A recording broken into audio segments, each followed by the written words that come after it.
Buenos días, bienvenidos y bienvenidas a este café de redacción que tiene como protagonista a la ministra de Sanidad, Mónica García Gómez, a la que damos en primer lugar las gracias por desplazarse hasta nuestra sede y participar en este encuentro informativo.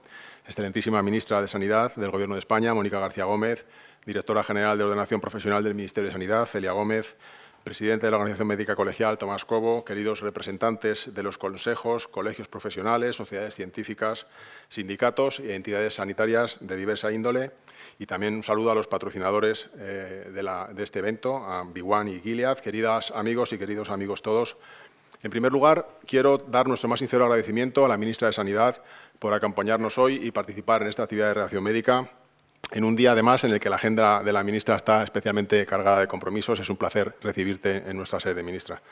Con este café de redacción pretendemos que los máximos responsables de la sanidad de nuestro país puedan compartir proyectos, iniciativas o aspectos punteros que desarrollan bajo sus respectivas responsabilidades.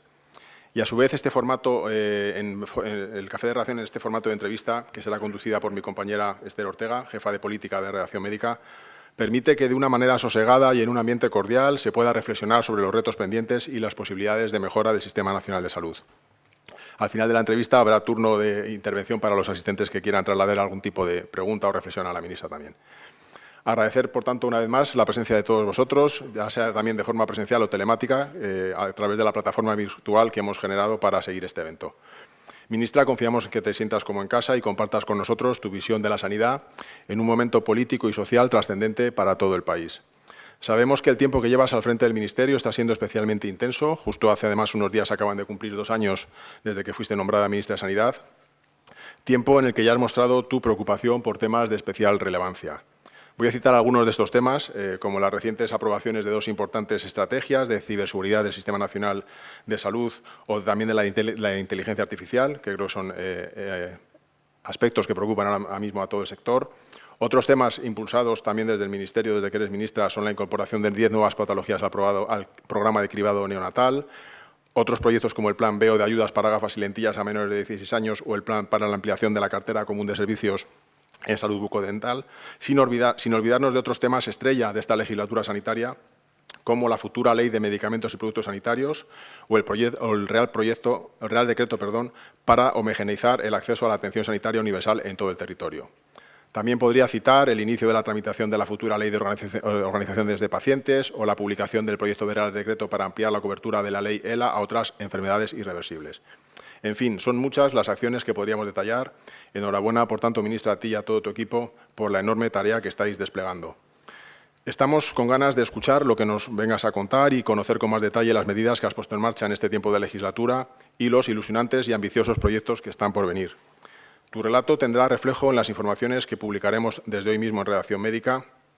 Y en este punto me gustaría detallar un poco más la labor que realiza nuestro periódico, que consigue extenderse más allá de la publicación de contenidos digitales mediante este tipo de encuentros informativos, así como con la realización de mesas de debate, celebración de jornadas monográficas y otros eventos. Os mostramos en este breve vídeo un pequeño resumen de la actividad que realizamos a diario y que nos permite liderar el sector de la prensa sanitaria en nuestro país. Redacción Médica es el diario más leído de la prensa sanitaria profesional en España. Nuestro liderazgo lo certifica GFK-DAM, el medidor oficial e independiente de audiencias digitales, que en su oleada de octubre de 2025 ha otorgado a Redacción Médica más de 1,25 millones de usuarios únicos totales, 9 veces más que su competidor más cercano, convirtiéndose además en el medio más leído del contenido medical. A ello se suma una audiencia diaria media que supera los 59.100 lectores. Es desde el Ministerio de Sanidad, desde el que se vela por la sanidad, por la salud de toda la población. Y lo que ha puesto de manifiesto Redacción Médica.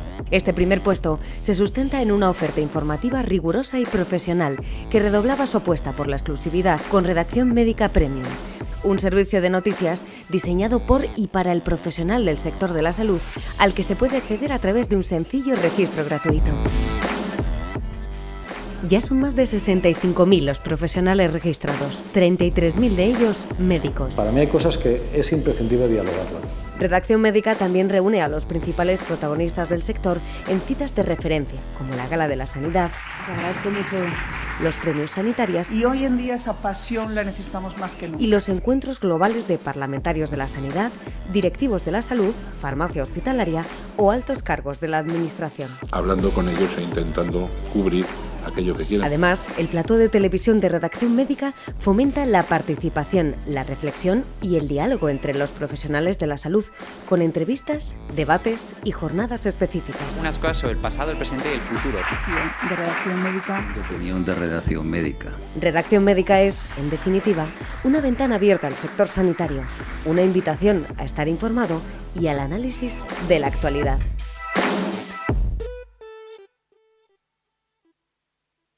En el vídeo que hemos proyectado, miles de lectores podrán acceder al análisis de los puntos más destacados en las noticias que iremos publicando en nuestro periódico de este encuentro. Para ir terminando, reitero el agradecimiento a las empresas patrocinadoras de este café de redacción, Big One y Gilead. Muchas gracias a quienes nos acompañéis aquí esta mañana y, sobre todo, ministra, muchas gracias a ti por haber aceptado compartir tu tiempo con Redacción Médica y por tu receptividad siempre hacia nuestro periódico. Han pasado ya 10 años desde que te incorporaste como diputada en la Asamblea de Madrid y en todo este tiempo, ya hayas sido como parlamentaria autonómica o ahora como ministra de Sanidad, siempre has respondido a nuestra llamada, lo cual te agradecemos muy sinceramente. Además, quiero agradecerte que hayas aceptado que tu participación en este evento sea en un formato de entrevista, lo que implica someterte, entre comillas, a las preguntas que te vamos a trasladar, aunque estoy seguro de que no tendrás dificultad para responder a los distintos temas planteados. Tu experiencia y tu formación como profesional sanitaria, algo que no siempre se ha dado en los máximos responsables que han pasado por el Paseo del Prado, son toda una garantía en este sentido. Estamos deseando escucharte, ministra. Muchas gracias. Gracias, Ricardo, y gracias, ministra. También mi agradecimiento por esta nueva entrevista que vamos a hacer. Como ha comentado mi compañero, llevamos 2 años de legislatura, han salido muchísimos proyectos adelante, que ya ha comentado él también. ¿Qué balance hace de este tiempo y qué ha sido lo más difícil que se ha encontrado y que no imaginaba en un principio cuando dijo que sí a ocupar esta cartera? Bueno, lo primero quería agradecer, como no, a Redacción Médica. Muchísimas gracias, Ricardo. Es verdad que aquí siempre he tenido un lugar amable y un lugar donde poder debatir, donde poder reflexionar de algo que creo que nos interpela a todos, que es el futuro de nuestro sistema sanitario, ¿no? Así que gracias también a la información que vosotros dais, bueno, pues podemos reflexionar de manera conjunta y podemos debatir. Pues mira, en estos 2 años, como bien ha dicho Ricardo, hemos hecho un trabajo ingente, ¿no? Hemos llevado más de 120 iniciativas al Consejo de Ministros, pero no solo lo que se convierte en ley o lo que se convierte en Real Decreto, lo que se convierte en iniciativas políticas es lo que al final impacta, ¿no?, en la salud de los ciudadanos. Ha mencionado algunas de las estrategias que hemos puesto en marcha. Está el plan de atención primaria, plan de salud mental, el plan de prevención contra el suicidio, las diferentes leyes que hemos llevado a cabo, que algunas las hemos sacado del cajón, que llevaban muchos años esperando, como la ley del tabaco, la ley del medicamento, la ley de alcohol y menores, la ley de universalidad. Y luego hemos hecho muchísimo trabajo en lo que al Consejo Interterritorial se refiere. Yo aquí quería decir que hemos llegado a más de 70 acuerdos, algunos de los que has dicho, ¿no?, de la estrategia de ciberseguridad, de inteligencia artificial, de la Comisión de Recursos Humanos. Llevamos más de 70 acuerdos en más de 20 consejos interterritoriales que, más allá del ruido que dan las nueces, y las nueces es lo que realmente trabajamos con todos los consejeros y consejeras y que conseguimos ir avanzando. Esto añadido a 2 años en los que hemos también participado de esa transferencia de dinero, no solamente del PRTR, sino de una serie de avances que hemos conseguido para que nuestra sanidad tenga un presupuesto finalista para centrarnos en las cosas que nosotros consideramos que son imprescindibles y que son necesarias. Bueno, yo creo que hemos tenido 2 años muy productivos, pero son 2 años muy productivos en los que siempre quedan más cosas por hacer que las cosas que hemos hecho, ¿no? Yo espero que podamos terminar la legislatura sacando adelante muchísimos más proyectos y muchísimas más iniciativas que mejoren nuestro sistema sanitario. La crisis de los cribados y el blindaje del derecho al aborto han sido 2 de los temas que han suscitado más polémica en las últimas semanas. ¿Cree que van a tener un final feliz antes de que acabe el año? Bueno, yo creo que son dos temas que se han puesto encima de la mesa, que yo creo que algunos de estos temas eran temas que ya estaban superados, ¿no? Tanto por el consenso social con respecto al derecho al aborto de las mujeres, ¿no? Que es un derecho consagrado en nuestra sociedad, que creo que nadie, excepto una minoría muy reaccionaria, nadie pone en duda, y con respecto a los cribados, más allá de la negligencia que ha ocurrido en Andalucía, creo que hay un trabajo por parte de todas las comunidades autónomas de centrar, cómo no, nuestra labor política y nuestra labor sanitaria en la prevención, ¿no? Siempre se habla de poner la prevención en el centro, poner a los pacientes en el centro, y tenemos pocas herramientas, ¿no? De hecho, para el cáncer solo tenemos 3 tipos de cribados, ¿no? Ahora mismo que tengan la evidencia científica suficiente como para hacerlos de manera poblacional, el de cervix, el de colon y el de mama, ¿no? Bueno, desde el Ministerio de Sanidad consideramos que la transparencia y la información, como en cualquier disciplina científica, tienen que estar en el centro para, bueno, pues para poder hacer un buen diagnóstico y para poder poner las soluciones, ¿no? Y bueno, tuvimos un bloqueo por parte de las comunidades del Partido Popular, que no era un bloqueo al Ministerio de Sanidad, no era un bloqueo ni era tampoco una estrategia contra el Ministerio ni contra el Gobierno de España, era un bloqueo contra la transparencia y contra la confianza que tienen que tener los y las ciudadanas en que por lo menos los programas de cribado que llevan instaurados y que tienen una evidencia científica muy sólida y muy robusta alrededor de ellos, pues que se están haciendo con todas las dificultades que ello tiene, porque no todos los programas de cribado tienen el mismo seguimiento y tienen de alguna manera el mismo impacto en nuestra sociedad, ¿no? El del cáncer de mama creo que es de uno de los que las mujeres consideramos que es parte de nuestro cuidado dentro de la sanidad, ¿no? Como bien sabéis, la medicina en la sanidad no siempre ha puesto a las mujeres en el centro, es más, hay muchos sesgos de género en la práctica clínica y bueno, el cribado de cáncer de mama pues lo hemos considerado como una conquista, ¿no? Y por eso cuando se puso en duda en Andalucía y luego se extendió a otras comunidades los programas de cribado de cáncer de mama, yo creo que por eso ha habido una reacción de las poblaciones y sobre todo de las mujeres en defensa de esa conquista, que es una conquista sanitaria, pero también es una conquista social, ¿no? El viernes pasado se mostró optimista de poder aprobar esta semana, el miércoles, tras la Comisión de Salud Pública, el nuevo protocolo para la gripe. ¿Qué novedades trae? Porque comentó que se habían incorporado algunas de las alegaciones que se habían puesto sobre la mesa durante este año, ¿no? Desde el protocolo que se negoció el año pasado. Desde el PP dijeron que se buscaba buscar el enfrentamiento con las comunidades autónomas, que todavía no estaba cerrado. ¿Cree que se va a aprobar? Bueno, yo quiero decir, para que todo el mundo conozca cómo es este procedimiento. Es un procedimiento en todas las comisiones, aquí hay una directora general, todas las comisiones que dependen del Consejo Interterritorial, la Comisión de Recursos Humanos, la Comisión de Salud Pública, la Comisión de Cartera, todas tienen un trabajo técnico ingente con todas las comunidades autónomas. Cuando se saca un protocolo, cuando se sacan unas recomendaciones, cuando se saca cualquier documento, no es del Ministerio de Sanidad, es del trabajo de todos los técnicos y técnicas de las comunidades autónomas en consonancia con el Ministerio de Sanidad. El año pasado ya se llegó a un protocolo y las comunidades del Partido Popular decidieron vetarlo y bloquearlo. Supongo que anteponiendo un criterio político por encima del criterio con el que normalmente trabajamos, porque yo tengo que decir aquí que una vez que estamos en el Consejo Interterritorial y se cierran las puertas, trabajamos desde el punto de vista técnico, de la mano de la evidencia científica y siempre poniendo el sistema sanitario a los pacientes en el centro. Eso no se consiguió el año pasado y este año yo he trabajado muchos años en el hospital y a mí todos los años me parece increíble que de alguna manera no sepamos o no hayamos podido llegar con todas las medidas de previsión o de prevención antes de que la curva suba, ¿no? Porque eso se materializa en un mayor colapso sanitario, una mayor saturación de nuestros servicios y el año pasado, por ejemplo, murieron 3.300 personas, 1.800 de gripe. Yo creo que son cifras a las que no nos podemos acostumbrar, entonces no hay confrontación aquí. Cuando dicen algún consejero, busco la confrontación, no, busco un protocolo común que dé confianza y que de una vez por todas la ciudadanía crea en sus instituciones para minimizar las consecuencias de una epidemia que sabemos que viene todos los años en las mismas fechas. Sabemos lo que hay que hacer y son 3 cosas muy básicas que las aprendimos durante la pandemia, que son medidas de contención, vacunación y medidas de protección de las personas más vulnerables. Hagámoslo y sobre todo demos un mensaje de más allá de la confrontación política, más allá de la arena política, nos podemos poner de acuerdo en la evidencia científica de cuáles son las medidas para doblegar esa curva. Lo aprendimos en la pandemia y creo que necesitamos que los consensos alrededor de la salud pública sean consensos que vayan más allá de la confrontación política. Habla precisamente del consenso y de esas reuniones a puerta cerrada, ¿no?, de los consejos interterritoriales.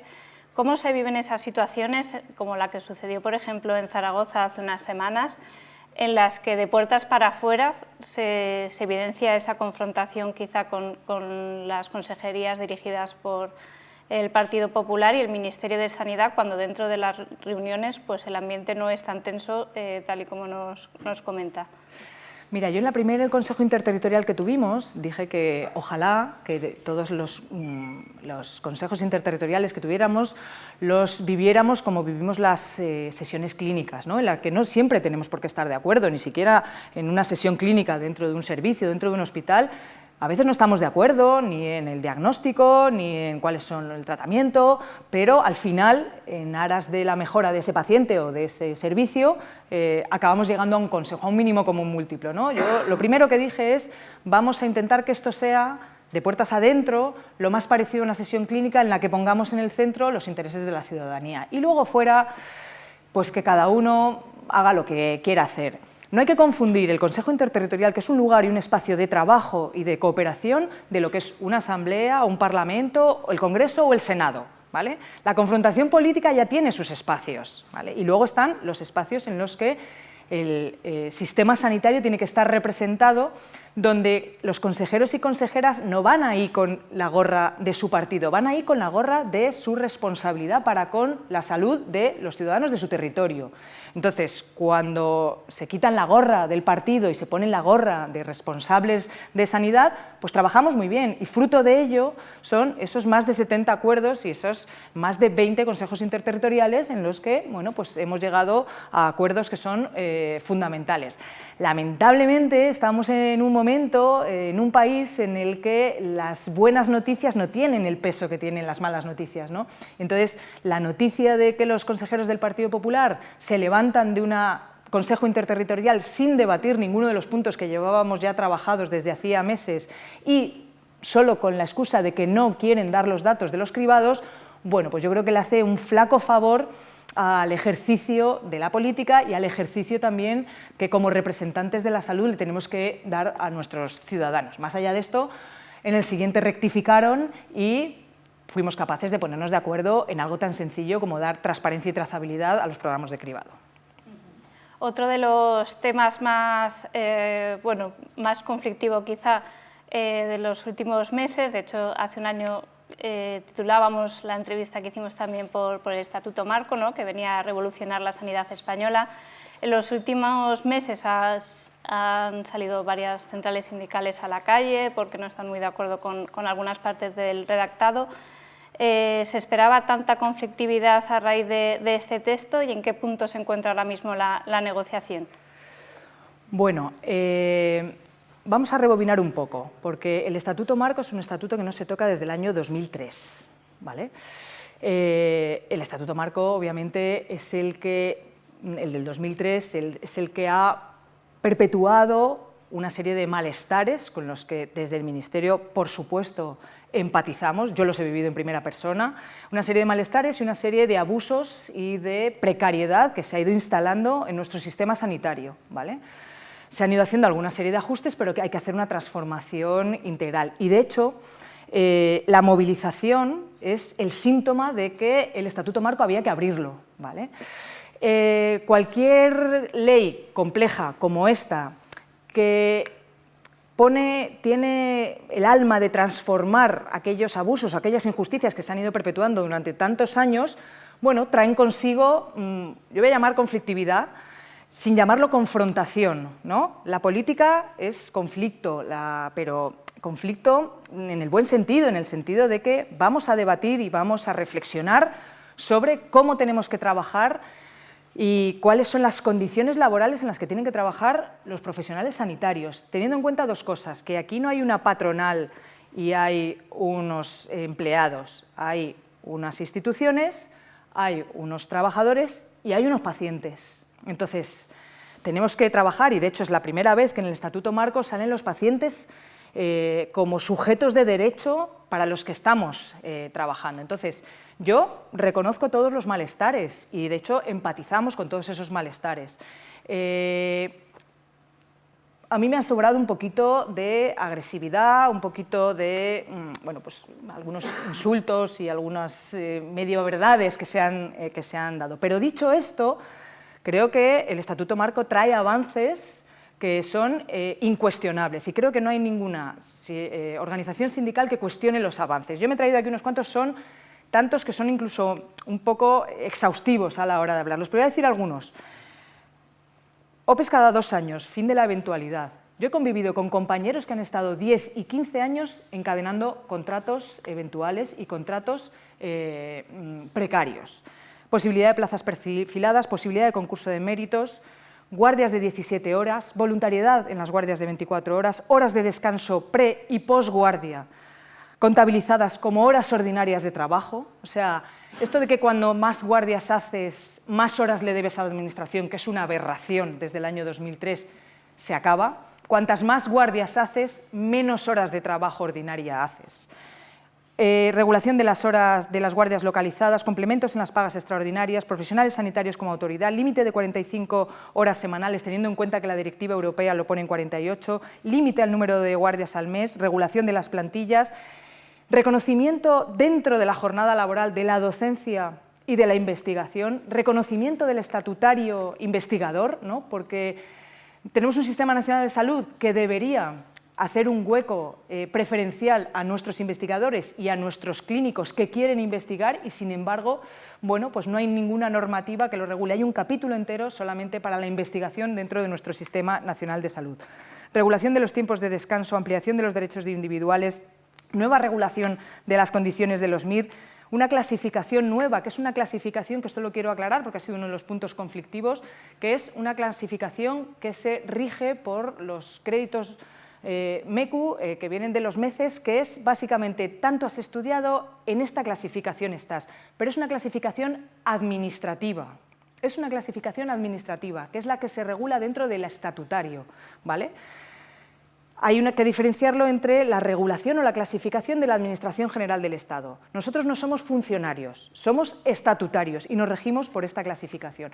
Y esta clasificación no determina quién es, de alguna manera, la jerarquía en la que se van a llevar los pacientes o quién va a llevar el procedimiento o el proceso de los pacientes, ¿no?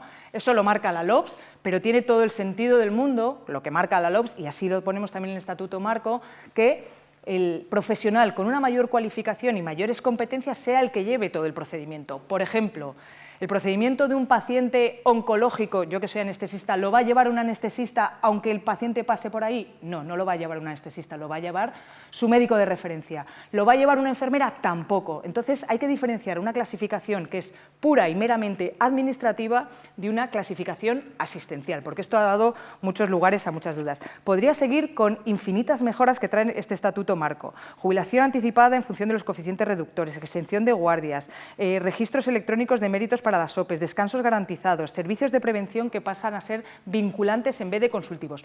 Todo esto son mejoras y esto es una oportunidad que abrimos a los profesionales para que haya todas esas mejoras. Seguimos negociando. Hemos hecho más de 60 reuniones con los sindicatos. Por cierto, nos han dado aportaciones muy valiosas.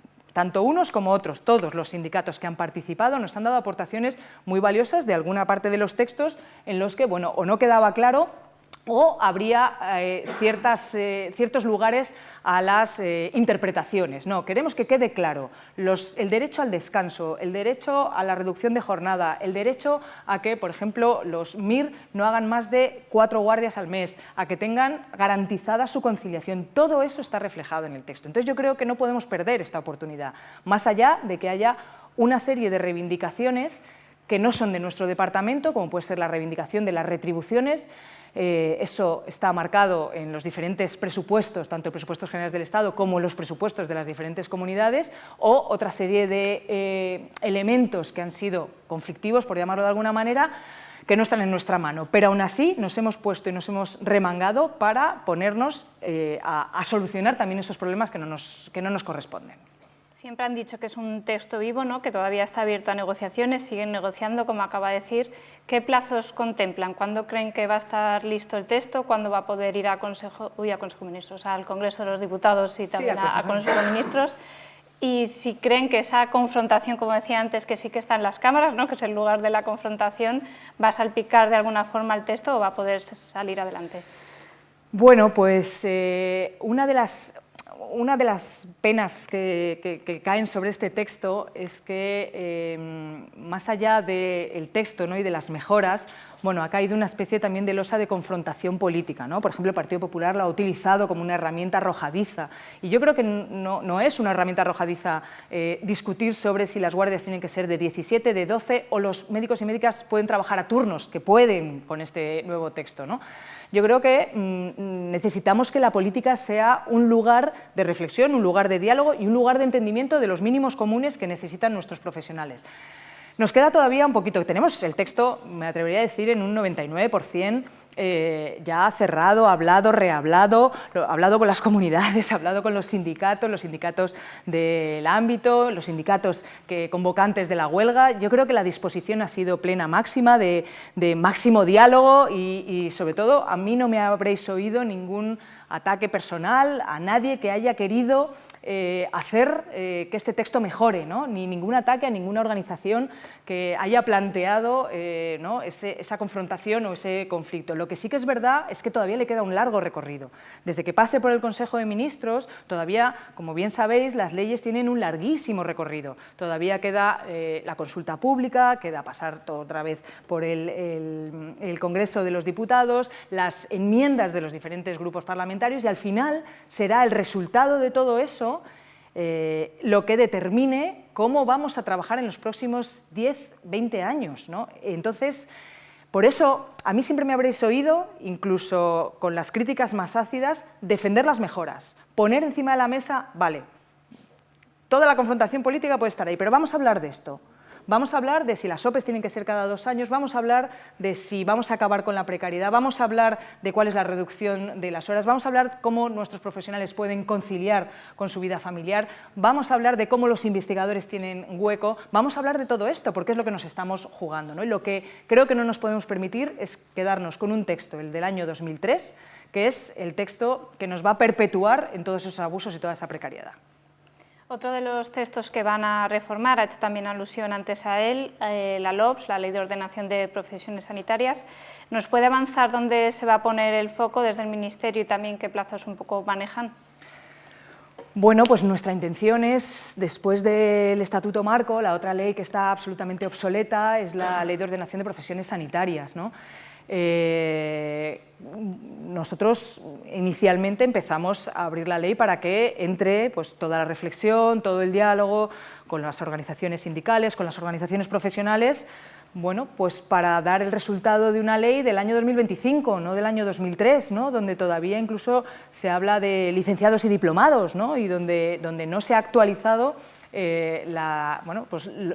parte de también de esos malestares que, bueno, pues que nos han atravesado durante tantos años, ¿no? Entonces, no te puedo decir ninguna línea porque vamos a abrir el debate. Nosotros abrimos el debate de alguna manera, por decirlo, como un libro en blanco, ¿no? Y a partir del libro en blanco empezamos a escribirlo entre todos y todas, que es lo que hicimos con el Estatuto Marco, es lo que se ha hecho y por eso se lleva hablando desde hace más de 2 años, ¿no?, con el Estatuto Marco. Vamos a hablar, vamos a intentar encontrar los puntos en común, sabiendo que las leyes estatales, tanto la Ley de Ordenación Profesionales Sanitarias como el Estatuto Marco, son los marcos generales. Yo siempre hago el símil futbolístico. Desde el Ministerio se ponen las normas, se ponen las bases para decir qué es lo que es gol, qué es lo que es fuera de servicio, digo, fuera de servicio no, fuera de juego, y lo que es falta. Pero ¿cómo están los jugadores? ¿Cuál es la alineación? ¿Quién determina los equipos? ¿Cómo se les paga? ¿Dónde está el árbitro? Todo eso lo ponen las comunidades, ¿no? Hasta ahora nosotros hemos asumido la responsabilidad de abrir este marco y de hacer un poco de parapeto de todos esos malestares, y hemos sido como una especie de punching ball de los malestares. Pero hay que recordar que la gestión de las condiciones laborales, el magro de las condiciones laborales, pertenece a la gestión y la planificación de los recursos humanos de las consejerías de sanidad de los diferentes territorios. Y esto también es lo que ha dado unos agravios comparativos que han redundado en el malestar de los profesionales, ¿no? No se cobra lo mismo una guardia en una comunidad que en otra, no se cobran los mismos complementos, no se tienen las mismas plantillas, los mismos recursos que pueden garantizar que los profesionales, por ejemplo, hagan pocas guardias, no se puede garantizar que las enfermeras, por ejemplo, no se pasen de las horas que tienen establecidas al año. Todo eso es gestión de las comunidades autónomas, y yo en el Consejo Interterritorial lo he dicho por activa y por pasiva. No tengo ningún problema de que en este conflicto poner yo la cara o poner nosotros desde el Ministerio lo que es, bueno, pues el arrojo de abrir este texto. Pero ojo, que nosotros solo marcamos las líneas de juego y son las diferentes comunidades las que al final tienen que rubricar todas esas condiciones laborales. Otra de las banderas del Ministerio cuando empezó la legislatura era renovar la ley de listas de espera. Se habló de cambiar 2 reales decretos, el de también 2003 y el de 2011. Está previsto que acabe antes de que finalice el año las 2 guías de primaria y hospitalaria. ¿Cómo va avanzando el proyecto para reformar esa ley de listas de espera y conseguir acortar esos tiempos? Bueno, pues aquí hemos hecho, como hacemos siempre, un trabajo participativo con las comunidades autónomas. Hemos creado 4 grupos de trabajo, cada uno de los grupos de trabajo de alguna manera tenía una función, tanto las listas de espera especializada, como listas de espera de atención primaria, como garantías de tiempos de espera, ¿no? Lo que nosotros queremos hacer con un Real Decreto que está obsoleto y que, por supuesto, no responde a la realidad de las listas de espera es dar transparencia y trazabilidad. Queremos saber, o sea, a mí no me vale que llegue diciembre, ¿no?, como dice el Real Decreto, y que cada comunidad saque un número como el que lo saca de una lotería y diga 55. ¿55 qué? 55 días de espera. ¿55 días de espera de qué? Porque no es lo mismo esperar para una variz que esperar para un cáncer, que esperar para una unidad del dolor, que esperar para una consulta del psicólogo o del psiquiatra. No es lo mismo tener una lista de espera de 1 año para psiquiatría o psicología infanto-juvenil. En definitiva, queremos saber qué es lo que está pasando, y ahora mismo con la metodología que hay es imposible saberlo, ¿no? Por lo menos desde el Ministerio no tenemos la información para poder decir, y sobre todo para hacer ese benchmarking que está funcionando muy bien entre las comunidades, que es, vamos a hacer una guía de buenas prácticas, saber qué es lo que está funcionando y qué es lo que no está funcionando, y sobre todo discriminar cuáles son las listas de espera que nos interesa de alguna manera incidir en ellas y cuáles son las que, pueden tener un margen de espera, ¿no? Una variz, una luz valgus, depende de lo incapacitante que sea, podrá esperar o no podrá esperar. Y todo eso, todo ese manejo científico y todo ese manejo de una buena gestión de la lista de espera no existe, porque está amparado en una ley del año 2003 que, pues de alguna manera arroja unos indicadores que son muy groseros. Y todo eso lo estamos trabajando con las comunidades. A finales de este año tendremos todo el resultado de los informes de esos grupos de trabajo, lo cual significa que en el primer trimestre del año que viene tendremos redactados ya los nuevos reales decretos. Otro de los puntos claves de la legislatura es la llamada Ley del Medicamento, la renovación. Pasó ya por primera vuelta en Consejo de Ministros, se hicieron muchísimas aportaciones al texto. ¿Qué cambios se van a incluir finalmente en el texto que vaya a la segunda vuelta? Estaba el tema del copago, estaba el tema de la prescripción enfermera. ¿Qué se va a incorporar finalmente? Bueno, es un texto también que llevaba pendiente desde el año 2015, aunque había tenido alguna reformulación, y también ha habido un trabajo ingente con la industria farmacéutica, ha habido un trabajo ingente también con las organizaciones profesionales y todos los actores que están involucrados en una ley que, pues eso, que lleva 10 años también, ¿no? sin tocarse. Ha habido puntos que han tenido más debate, como puede ser el sistema de precios seleccionados, con el cual hemos estado hablando y dialogando constantemente para que haya predictibilidad y que también esa predictibilidad de los precios seleccionados para la industria también esté en consonancia con la sostenibilidad del sistema, ¿no? Nosotros nos tenemos que mover siempre en las diferentes fases de la vida del medicamento. Bueno, pues en cada una de las diferentes fases entran en juego diferentes elementos, elementos del mercado y elementos de protección de nuestro sistema y elementos de protección también de los precios. Y a nosotros nos gustaría, por ejemplo, que en las enmiendas parlamentarias, esto sí que lo hemos dejado para el trámite parlamentario, que el sistema de copagos fuera un sistema más proporcional y un sistema más justo del que tenemos, ¿no? Ahora mismo pagan lo mismo los que tienen una renta de 18.000 euros que los que tienen una renta de 100.000 euros, ¿no? No tiene mucho sentido esto, ¿no? Y lo que sí que nos dice, por ejemplo, la evidencia social o científica, como queramos llamarla, es que los pacientes que están teniendo más dificultades o más barreras para acceder a los medicamentos, los que no sacan los medicamentos de la oficina de farmacia, son aquellos que son activos, ¿vale?, con bajas rentas. O sea, hemos protegido a los jubilados, ¿no?, con unos topes y, sin embargo, las personas que están teniendo dificultades para acceder a los medicamentos o que no se los pueden pagar son las personas que están en activo pero que tienen bajas rentas, ¿no? Entonces, a esos también les tenemos que proteger porque tenemos un sistema universal y accesible, esperemos que para todo el mundo. En un reciente encuentro de redacción médica al que acudió el secretario de Estado, Javier Padilla, nos avanzó la intención del Ministerio de Sanidad de reunirse próximamente con Función Pública para abordar el modelo MUFACE, con el que este ministerio ha sido muy crítico. ¿Ha habido avances? ¿Hay fecha de esta reunión? ¿Ya se ha producido? ¿Qué quieren hablar? Bueno, yo creo que hay un informe que es bastante determinante y bastante exhaustivo, que es el informe de la IREF, ¿no?, que da una serie de recomendaciones y que una de las recomendaciones es que vayamos transitando ese modelo de MUFACE hacia un modelo público, por cierto, que es hacia lo que la mayoría de los funcionarios y funcionarias han ido dirigiéndose según han ido entrando en el funcionariado, ¿no? O sea, hay que decir, más del 70% de los nuevos incorporados a MUFACE eligen la sanidad pública, ¿no? Y bueno, y es un modelo que ya hemos visto en el año pasado que se puso en duda y en quiebra, bueno, pues porque efectivamente muchos de los mutualistas van cumpliendo edad y van siendo poco rentables al sistema, a ese subsistema que sigue manteniendo MUFACE, ¿no? Nosotros fuimos claros desde un momento, además con cifras y datos encima de la mesa, o sea, quiero decir que nosotros no trabajamos solamente por ideas o principios, pusimos encima de la mesa cuál es el problema y cuál es la necesidad de ir integrando, como en todos los países de nuestro entorno, un sistema que sea público en el cual los funcionarios, o sea, si nosotros creemos que nuestro sistema es un sistema que es riguroso, que es uno de los sistemas, ¿no?, de alguna manera más universal, más accesible, con más talento y más robustos de nuestro entorno, confiamos en él, ¿no? Yo no puedo decirle a los funcionarios, que son los que trabajan en el propio sistema,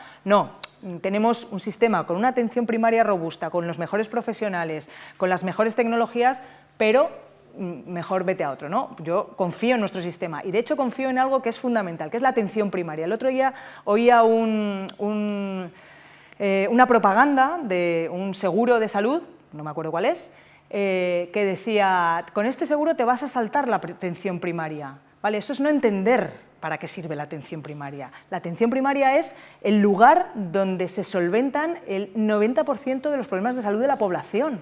Es el lugar donde tu médico de atención primaria no solamente te conoce a ti, conoce tu entorno, conoce a tu familia y ejerce el lugar donde hay la mayor medicina personalizada, ¿no? Ahora que se habla tanto de la medicina de precisión y medicina personalizada. El tener un médico de atención primaria durante más de 15 años ha disminuido, o sea, dice la evidencia científica, que puede disminuir entre un 25 y un 30% las hospitalizaciones, las urgencias y la mortalidad. Quiero decir, tenemos una joya, entonces no entiendo por qué ese empeño de intentar evadir o hacer una vía de escape, que es una de las cosas que hace Muface, a esa atención primaria, que es uno de los pilares en los que confiamos. ¿Se van a reunir entonces próximamente Sí, con...? Nos reuniremos, sí. También con Función Pública se ha llegado a un acuerdo la semana pasada para subir un 11,4% acumulado hasta 2028 el sueldo de los empleados públicos, entre los que se encuentra la mayoría de los profesionales sanitarios. ¿Lo consideran una buena noticia? ¿Consideran suficiente ese 11,4%? Bueno, es una negociación en la que han llegado los sindicatos, las administraciones y bueno, yo creo que ya es algo para celebrar, ¿no? Y aquí vuelvo otra vez a esa heterogeneidad que hay entre los incentivos económicos que hay entre las diferentes comunidades autónomas, ¿no? Hay una gran variabilidad en el sueldo de los profesionales sanitarios en función de la comunidad en la que vivan, ¿no? En la comunidad en la que trabajen, más que en la que vivan, ¿no? Y bueno, pues es una de las cosas que yo creo que tenemos que trabajar, ¿no? Se trabaja a través de unos conceptos mínimos, pero también poniendo de relieve cuáles son las necesidades, los incentivos y bueno, pues los derechos de los profesionales sanitarios a la hora de ejercer bien su vocación, ¿no? Comentaba al principio de la entrevista que con el Estatuto Marco también se quiere poner un poco coto a esa eventualidad que ha perseguido al sistema sanitario durante los últimos años. De hecho, Europa pues, en distintas ocasiones ha tirado de las orejas, no por así decirlo, a España por el exceso de interinos, temporalidad que sufre la sanidad y el resto del empleado público. Sobre la mesa está el debate sobre la capacidad de las OPE, tal y como las conocemos ahora mismo, para acabar con esa temporalidad. Se han puesto sobre la mesa distintas vías, ¿no?, de acceso, como puede ser el acceso sin esas OPE o que en esas OPE se tuviera más en cuenta los méritos de los profesionales. ¿Qué otras vías de acceso al empleo público hay para los profesionales sanitarios o debería haber, se deberían estudiar?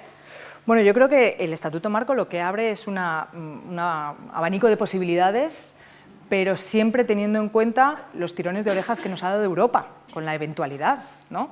Y que a mí me cuesta creer que nosotros podamos hacer un MIR todos los años, que es un sistema estable, riguroso y anual, y que no haya mecanismos, que se hayan establecido los mecanismos necesarios para que las OPEs puedan ser cada 2 años, ¿no?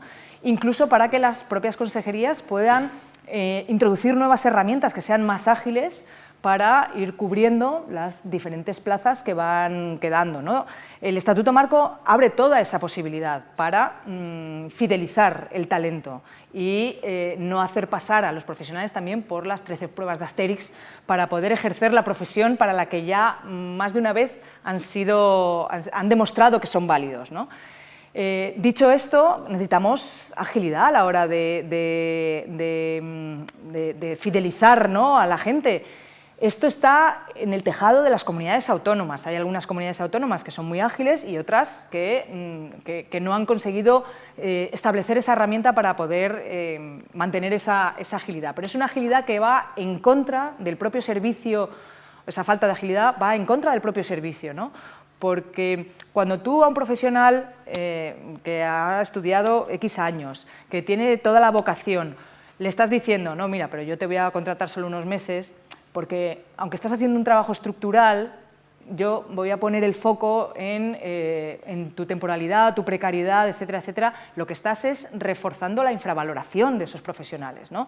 Tenemos que acabar con la temporalidad, no tiene ningún sentido, si ya sabemos cuánta gente necesitamos siempre más, porque como hay informes en la Organización Mundial de la Salud, en la región de Europa, aunque hemos incorporado un 20% más de profesionales, la demanda es infinita y después de la pandemia hemos visto, no solo por las listas de espera, sino por la longevidad, el envejecimiento de la población y las propias demandas ciudadanas, necesitamos profesionales que sean válidos, que estén bien remunerados y que estén bien tratados, ¿no? Y eso implica acabar con la temporalidad y con la precariedad. Ha comentado la excepcionalidad, ¿no?, del sistema MIR en España. Aún así hay quien pone sobre la mesa posibles mejoras, ¿no?, del sistema. Se ha planteado, por ejemplo, cambiar la fecha del MIR para que no haga falta un año de preparación de academia y que sea más cercana cuando se acaba el grado. También se ha puesto sobre la mesa el valorar las actitudes y habilidades, ¿no? Lo han propuesto sobre los decanos, que tenga más peso eso, ¿no?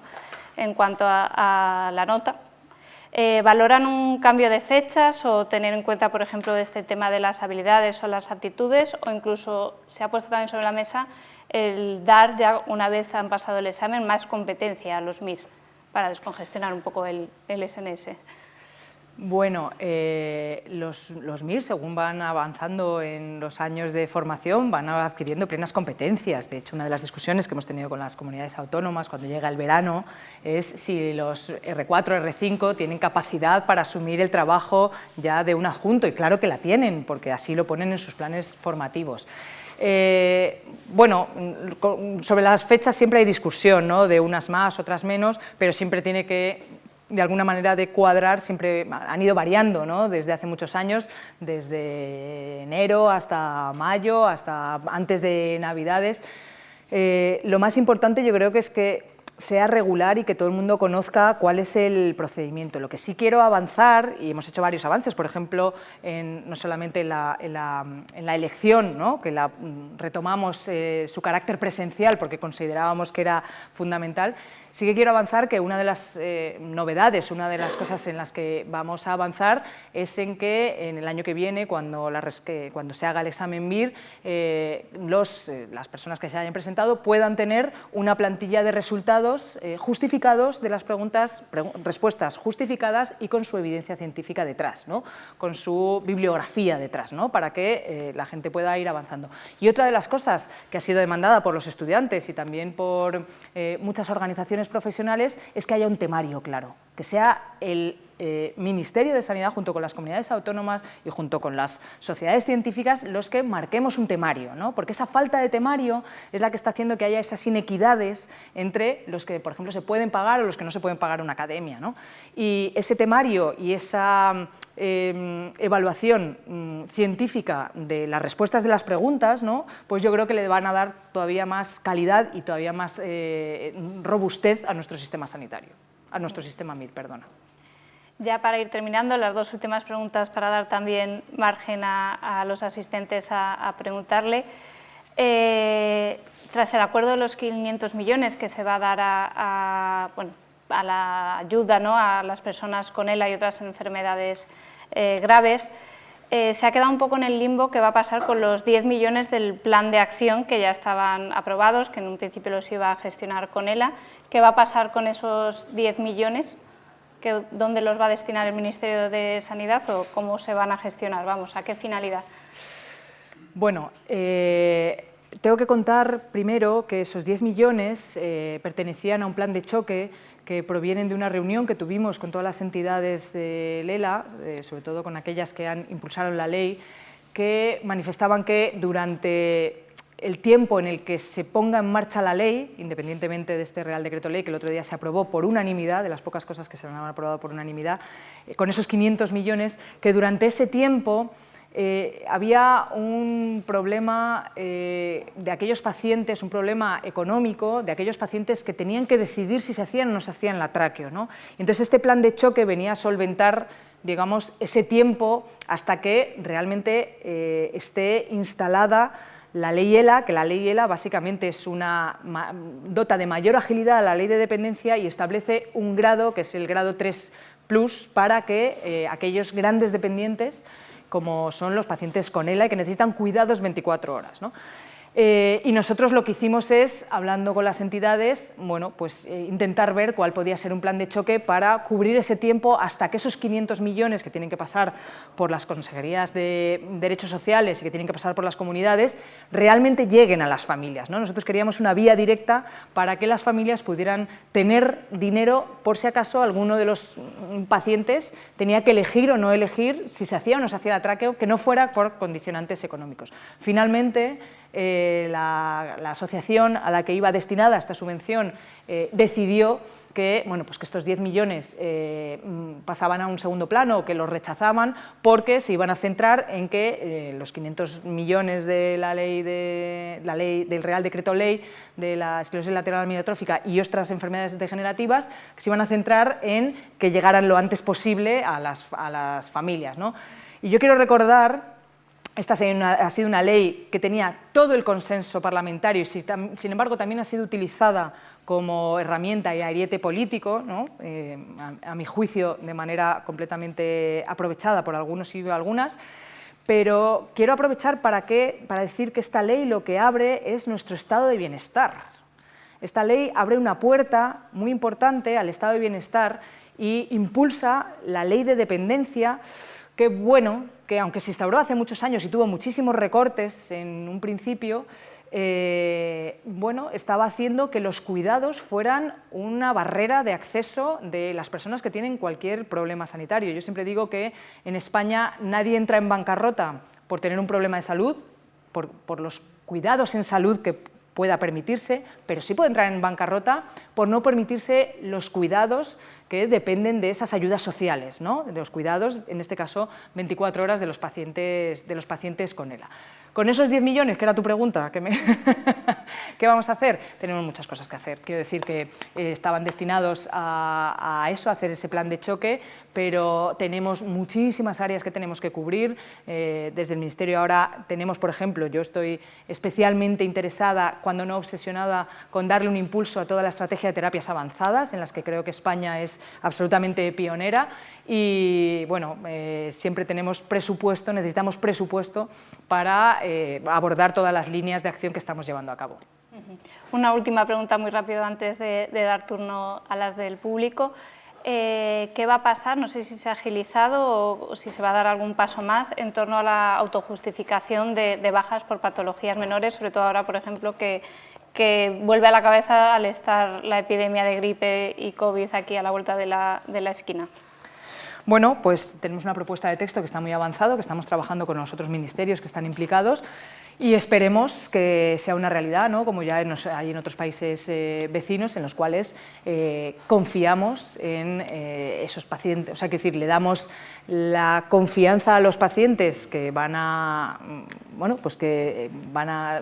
autojustificar algo que ya están justificándole a su médico de atención primaria, ¿no? Y sin embargo el médico de atención primaria lo único que hace es de alguna manera rubricar lo que el paciente le ha contado, que ha estado, estamos hablando de bajas de entre 1 y 3 días, ¿no? Las bajas por patologías menores, por las cuales, bueno, pues la gente primero no va a trabajar y luego lleva el justificante de por qué no va a trabajar. Esto implica muchísimo trabajo y muchísimas horas de trabajo de muy poquito valor añadido de nuestros profesionales de atención primaria, que obviamente queremos agilizar y desburocratizar. ¿Para 2026 estará Espero, el texto? sí, claro. Sí. Vamos a dar paso a las preguntas de los asistentes. Vamos a comenzar con los patrocinadores de este encuentro. Buenos días. En primer lugar, agradecerle sus palabras y el tiempo hoy aquí con nosotros. Yo soy Cristina García Medinilla, directora general de Big One para España y Portugal. Somos una compañía centrada en cáncer, con un modelo único de investigación y desarrollo y un foco muy importante en el acceso, en la rapidez de los pacientes para conseguir el acceso a la innovación terapéutica. Y en este sentido, me gustaría preguntarle, para compañías como la mía, que han roto los moldes en cuanto a los tiempos de acceso y hemos conseguido el acceso nacional muy rápido para nuestros fármacos, cuando luego hemos ido al acceso regional no hemos conseguido mejorar estos plazos. ¿Cómo nos podrían ayudar desde el Ministerio o qué consejos podría dar a compañías como la mía que desde el principio han apostado por esta rapidez? Bueno, yo creo que una de las cosas en las que nos hemos centrado y se ha centrado la Dirección General de Cartera y Farmacia es justo en agilizar esos plazos, ¿no? Y de hecho hemos reducido en 6 meses los plazos desde que hay la aprobación de un fármaco hasta que está la financiación.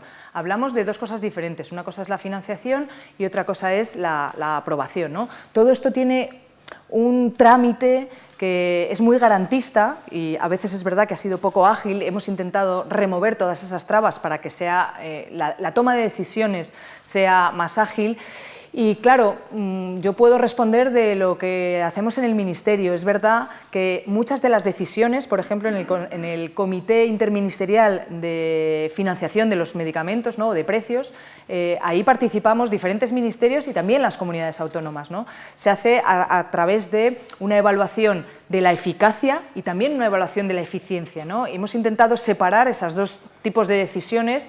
El que evalúa la eficacia del medicamento no es el mismo el que evalúa la eficiencia y la sostenibilidad del sistema, ¿no?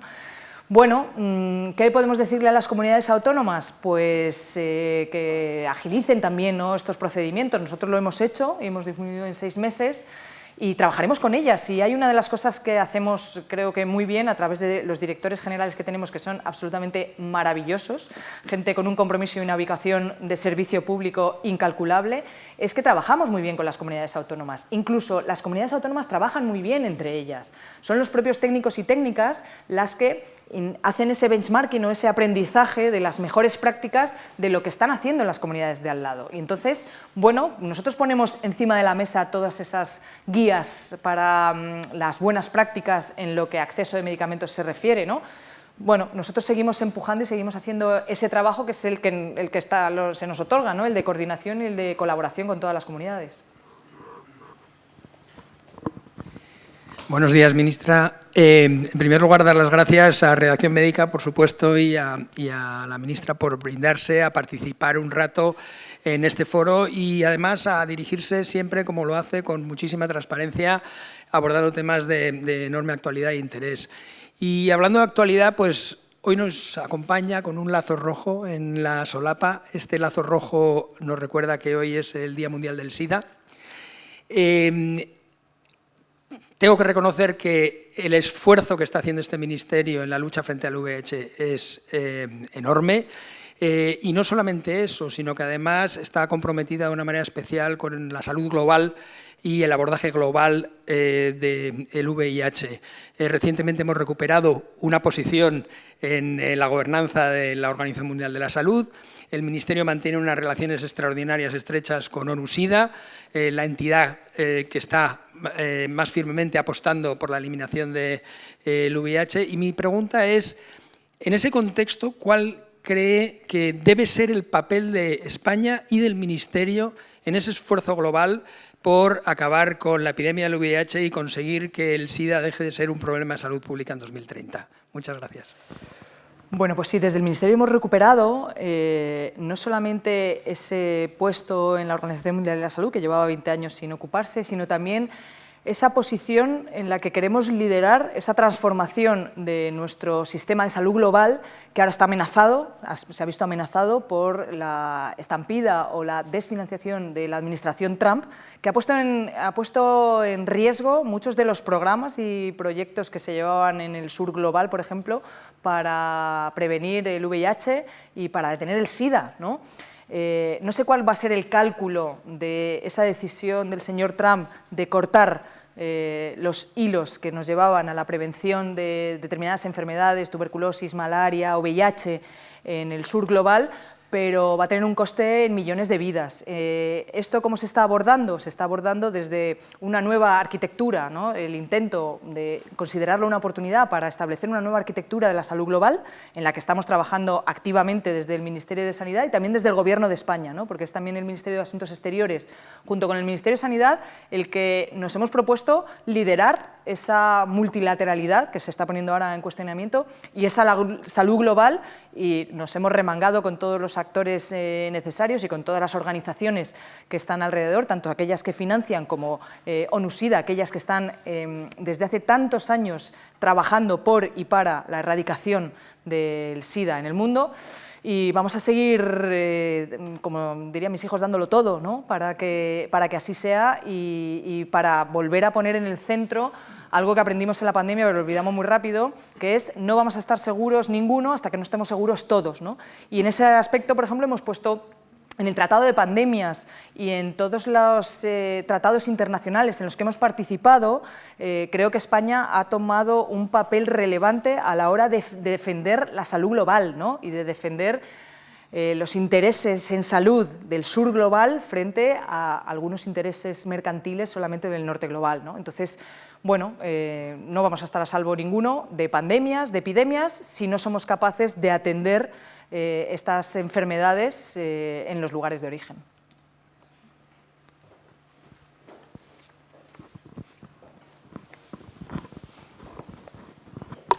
Buenos días, ministra. Soy Mónica Rodríguez, soy la presidenta de la Comisión Nacional de Medicina Interna y me gustaría pedirte un par de reflexiones sobre la formación sanitaria especializada.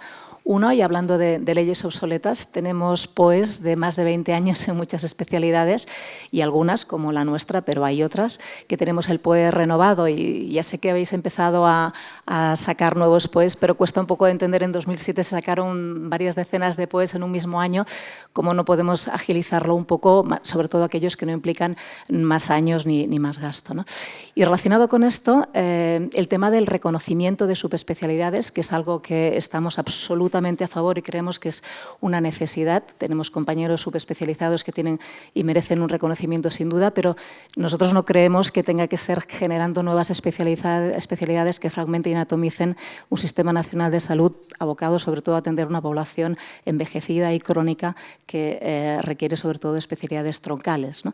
Lo que tenemos hoy en día es esas ACES que estarían en el BOE del 22, pero con algunas limitaciones que creo que todos conocemos. De hecho, no se han puesto en marcha todavía.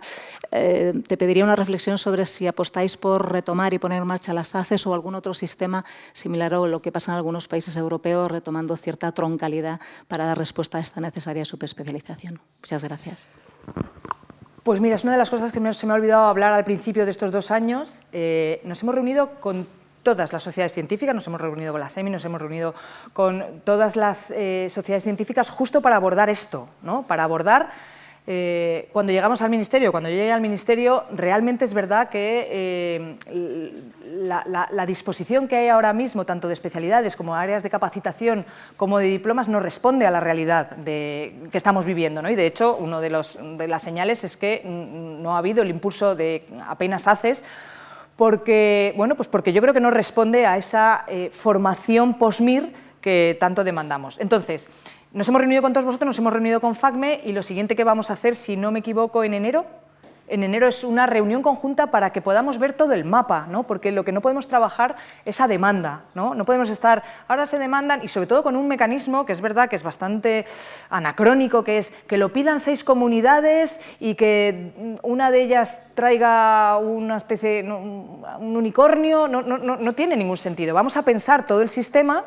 vamos a pensar cuáles son las sin llamarlo subespecialidades, sin ponerle apellido, me da igual si son áreas de capacitación, si es troncalidad, se ha viciado mucho, mis sensaciones, la nomenclatura. Hablemos de competencias comunes, grados de especialización, bueno, pues de adquisición del conocimiento y de las nuevas tecnologías de cada una de las especialidades, de lugares donde confluyen más de una especialidad, ¿vale?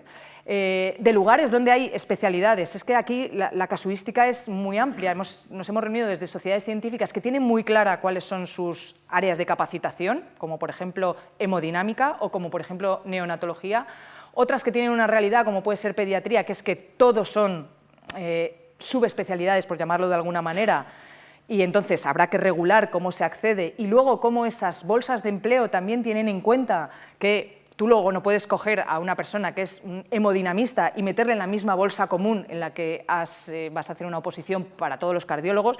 O yo pongo el ejemplo de mi caso, yo soy anestesista, pero no soy anestesista pediátrica. No lo soy, no lo he hecho nunca. Y tengo compañeros que sí lo soy. ¿Dónde está ese reconocimiento? ¿Dónde está esa acreditación? Para eso, una de las cosas fundamentales que os hemos pedido a todas las sociedades es un mapa. Para saber sobre qué estamos trabajando, necesitamos saber ¿cuántos médicos internistas hay en cada uno de los lugares? Y eso se lo hemos pedido también a las comunidades, a través del REPS, ¿no? Del registro de profesionales sanitarios.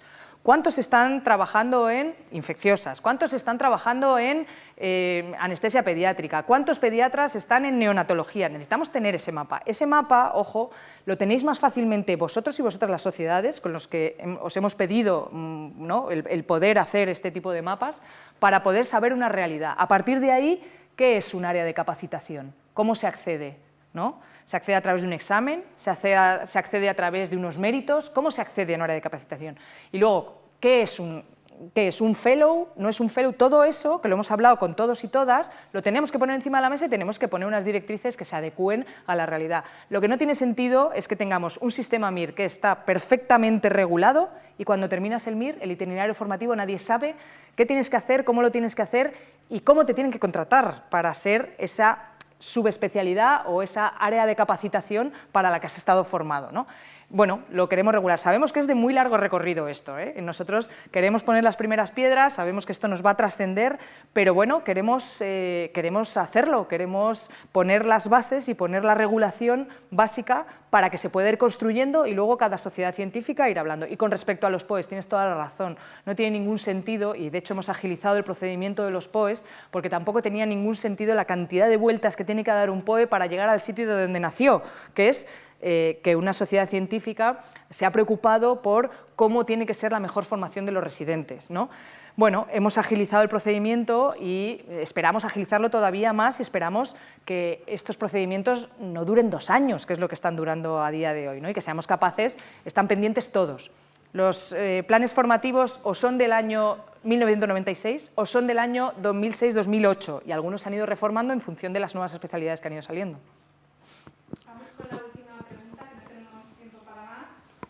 Buenos días, mi nombre es Jesús Sanz Villorejo, soy el presidente de la Asociación Nacional de Directivos de Enfermería. Quiero agradecerle el tiempo que nos ha dedicado para afrontar todos los temas que hemos podido ver y también agradecer que en este periodo de legislatura en el Ministerio se hayan afrontado y se hayan sacado, si se puede decir, de los cajones una cantidad de leyes y de normas que verdaderamente, pues, al sacarlos, no me cabe la menor duda que complicarán la gestión que se realiza, ¿no? Mi pregunta, bueno, un comentario y una pregunta. Desde la Asociación Nacional de Directivos de Enfermería estamos de acuerdo en que la organización o la clasificación competencial se realice en base a la formación. Creemos que es algo absolutamente razonable y nos parece bien que ese sea el enfoque que se recoja en el estatuto. Y luego, en cuanto a la ley de medicación, ¿no?, y al tema controvertido de la prescripción enfermera, si podría ampliar un poco por dónde van los planteamientos actualmente. Muchísimas gracias. Bueno, yo creo que en los planteamientos hemos sido claros y cristalinos, ¿no? Queremos darle a cada uno de los profesionales el máximo valor de las competencias y de los conocimientos que tiene, para darle a cada uno de los pacientes el profesional que para su necesidad mayor valor le va a proporcionar, ¿no? Una de las cosas del Estatuto Marco que está incluida es la profesionalización de la gestión, ¿no? Tú puedes ser enfermera, anestesista, médico, pediatra o lo que sea, y otra cosa son los conocimientos adquiridos que tengas en lo que a gestión se refiere, ¿no? Ha habido muchos años donde ha habido dudas sobre si las enfermeras pueden o no pueden ser gestoras. Claro que pueden ser gestoras, ¿no? También hay economistas que son gestores, también hay juristas que son gestores. Quiero decir, gestor será y directivo será aquel que tenga los conocimientos y la formación para poder ejercer la gestión, y creo que es uno de los debes que también le tenemos al sistema sanitario, ¿no? Una profesionalización de la gestión. Había una encuesta que yo siempre recuerdo de SEDISA de hace muchos años que decía que el 70% de los gestores y directivos lo eran por su color político. No nos lo podemos permitir esto, ¿no? Porque al final no estás evaluando la gestión como una ciencia más y una disciplina más que puede ser ejercida, bueno, pues de manera también transparente y a través de conocimientos de gestión. Creo que en nuestro Ministerio hemos apostado por todas las profesiones médicas y hemos puesto especial también énfasis en, por ejemplo, la estrategia de cuidados y en el papel de la enfermería en nuestro sistema. Lo hicimos a través de una encuesta en la que decía, por ejemplo, ahora que hablábamos de las especialidades, que solo el 30% de las enfermeras especialistas trabajan en su área. Esto es una pérdida de talento. Si tú tienes una enfermera especialista en atención primaria y acaba o en atención primaria o en pediatría o en salud mental, pero no acaba trabajando en lo que es especialidad especialista estamos tirando el talento. Entonces, todo esto lo estamos intentando trabajar, como no, con las comunidades autónomas, porque son ellas las que tienen que diferenciar estas diferentes especialidades de enfermería. Pero nosotros hacemos una apuesta porque las enfermeras tengan toda la capacidad de ejecución de su profesión, o sea, que sean capaces de dar de sí todo lo que da su conocimiento. Y esto no va en detrimento del conocimiento de otros profesionales, ¿eh? O sea, es absolutamente complementario. Es más, creo que muchos facultativos y facultativas, y así nos lo han demandado a raíz de las reuniones con las sociedades científicas, demandan aquellas otras profesiones que se complementan en los equipos multidisciplinares para así poder nosotros o nosotras hacer el máximo de nuestro valor añadido dentro de nuestra profesión, ¿no? Que seamos capaces de, a nuestro tiempo médico, enfermero o técnico, darle el máximo de las capacidades de nuestras competencias. Damos por finalizada ya la ronda de preguntas. Muchas gracias, Mónica. Un placer, como siempre. Ministra, terminamos. Gracias, Esther. Ministra, brevemente, porque tu agenda ha sido intensa esta mañana y lo sigue siendo esta tarde. Un placer haberte recibido en nuestro estudio, ministra. Muchas gracias por acompañarnos una vez más. Y muchas gracias a todos los asistentes y a los patrocinadores, a Big One y a Gilead. Te deseamos lo mejor para estos 2 años de legislatura que restan y de verdad que enhorabuena por los 2 años al frente del Ministerio. Un placer, ministra. Gracias.